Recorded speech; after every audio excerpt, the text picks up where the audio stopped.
I say there were three different shooting events of John Kennedy in Dealey Plaza that was signaled by walkie-talkie radios in Dealey Plaza. And when I say three shooting events, I mean there were three walkie-talkie signals that signaled shooters. I don't mean there were three shots fired, but that there were three events signaled by walkie-talkie that resulted in one or more shots being fired during these time periods directly following the signal. And I think these signals were accomplished by what I used to call when I was a kid the beeper button on the walkie-talkie. I don't know if all walkie-talkies have that or not. I do not understand the technical descriptions of how the beeper produces its sound, but if you say something like this, others might respond that what we're hearing here are simply heterodynes, I believe they are called, created, that is, these tones created when another unit is trying to speak on the radio. He keys his mic, and that creates this tone in conjunction with the open mic carrier signal. I don't understand the technicals of that, but that is something that happens, and you can hear that a lot in these recordings. Well, I don't think that's what's going on here. I think what's being used here is the beeper button on the walkie-talkie. It may be a heterodyne itself. I don't know how that works, but that's what I'm saying happened, that walkie-talkies in Dealey Plaza, well, not just walkie-talkies. One of them was a radio in the limo itself, but that these were radio signals that signaled the first shot, or the first shooting event, the second shooting event, and the third shooting event. And this graphic here is from my video editor program, and I'm going to run through and point out where these signals are.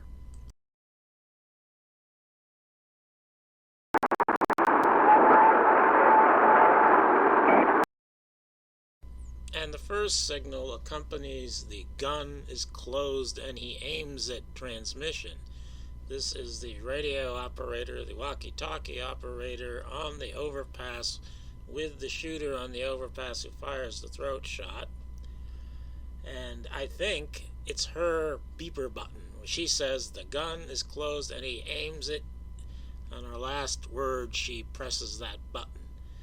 And I think this was a rehearsed thing where all the participants listening to the radio had done this several times, so they would be immediately aware of what all these events mean.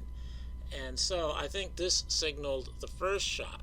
And this first shot corresponds to about Zapruder frame 153. Going through it here, you see JFK had been looking to his left, and then suddenly it turned to look straight ahead. That's because he heard a shot, and he wondered what it was. I'm going to use frame 161 as my reference because that's the first clear frame where you can see that JFK has reacted to that shot. So this first shot didn't hit anybody. There were a lot of witnesses who didn't hear the first shot, and that confuses some of the descriptions of the shooting. And now to continue on from the first shot.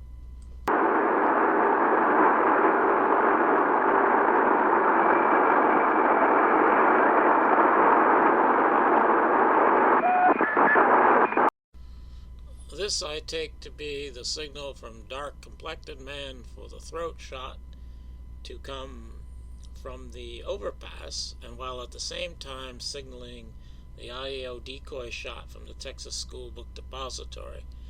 The throat shot was intended, I think, to produce reaction in JFK, but was not intended to be a fatal shot.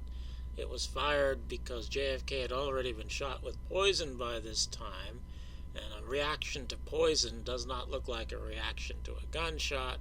So I think the idea here is to hit him with a gunshot so that his reaction will look consistent with a gunshot and not have people wondering why he's reacting in a way that doesn't look like a gunshot. So I don't think the throat shot is meant to damage JFK so much as it is to provoke a gunshot reaction, and therefore I think this is probably a small caliber, a .22, probably as quiet a rifle as can be, so that the cannon, the Mannlicher Carcano being shot from the Texas School Book Depository, will seem to be the source of the shot to the onlookers. That is, they will hear the shot, the big loud shot from the building, over the little .22 from the overpass. And continuing on from the second shot.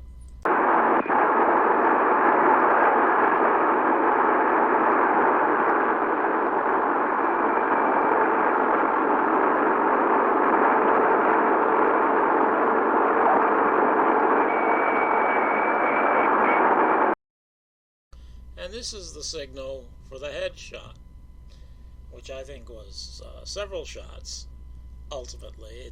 The Zapruder film has been edited, and it's difficult to tell exactly what happened there. But this I take to be William Greer, as you can see him in frame 312 of the Zapruder film.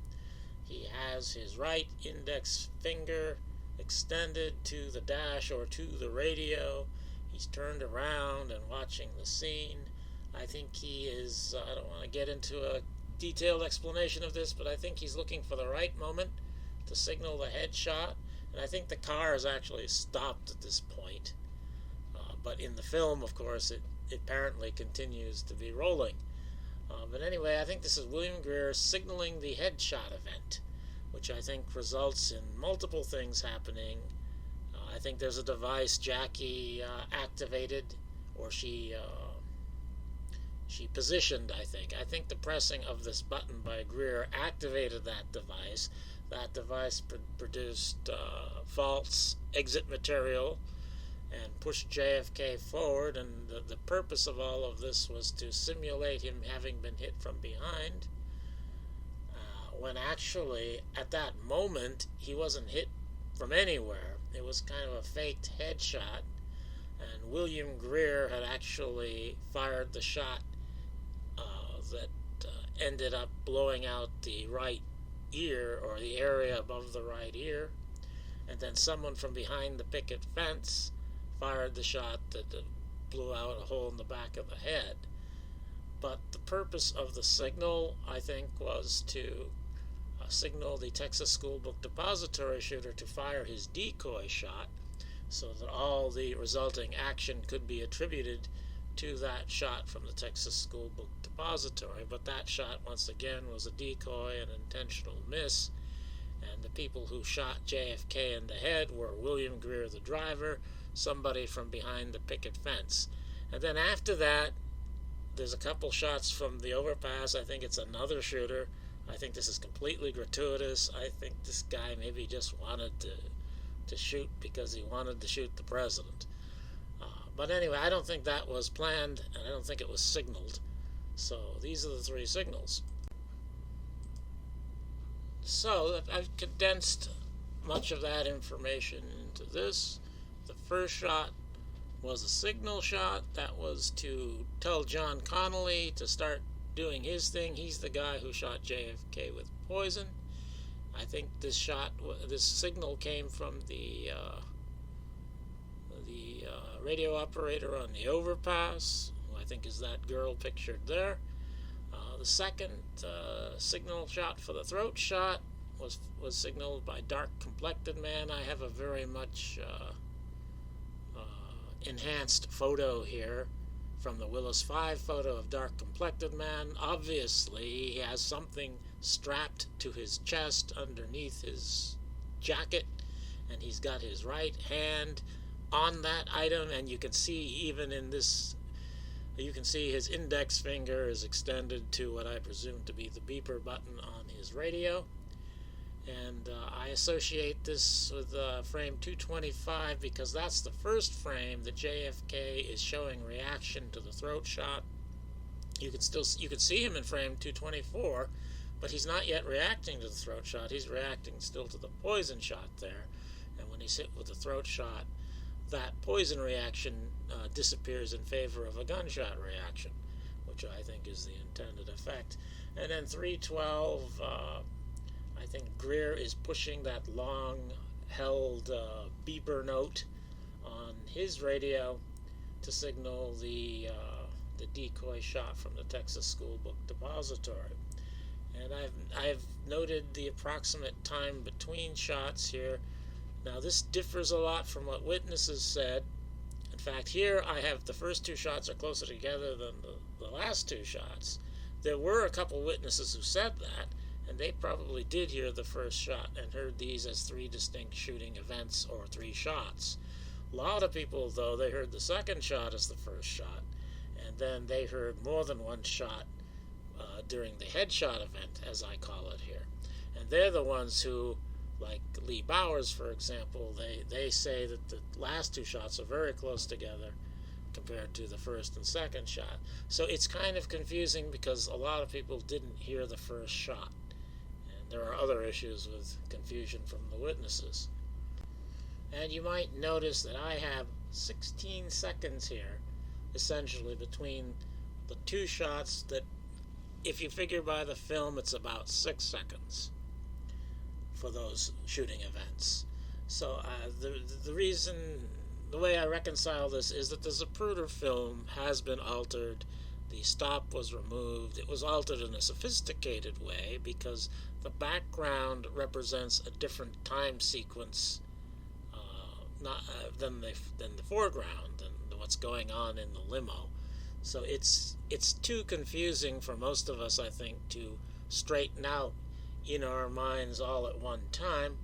But I think essentially 10 seconds were removed from the film during this time.